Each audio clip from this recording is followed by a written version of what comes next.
Hello guys, we are back with our next lecture. In this lecture, let us go through services and responsibilities provided by the network layer. So in our last lecture, we have discussed about TCP/IP model, right? So before that, we discussed about OSI model, right? Yes. So in OSI model, we did discuss about network layer.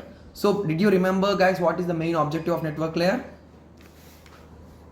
So it helps the transfer between one network to another network. The data or the packets or whatever in that network layer we'll be using. So what we'll be using in network layer, guys, it's nothing but packet, right? So the packets are transferred from one network to another network.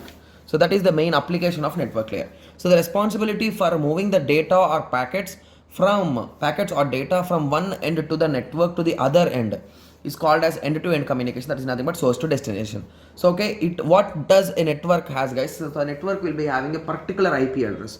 So with the help of this logical address, that is nothing but IP address, we'll be using it. So the best example is nothing but we'll be using routers there. So routing. So that is the reason why we'll be discussing about two main topics in our further lectures, like this whole series of 1 point, right? So the unit 1 series consists of routing algorithms and routing, how routing is done and everything. After that, we'll be going through congestion, and after that, we'll be ending up with the network layer. Okay. So routing is the ability of various networking devices and their related software to move packets from source to destination.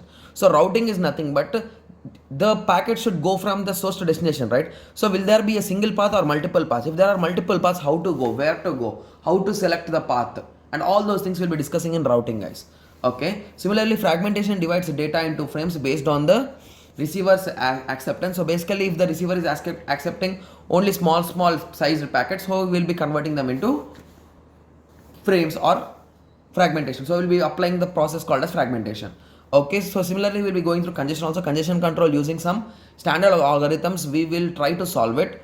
Okay, so we'll be discussing about congestion and routing algorithms in this chapter further. Okay, so I hope everyone got the main idea or the main responsibilities or services provided by the network layer. Okay, so in the next lecture we will be discussing about subnetting, guys. Okay, so let us meet in the next lecture. Thank you. Thanks for watching.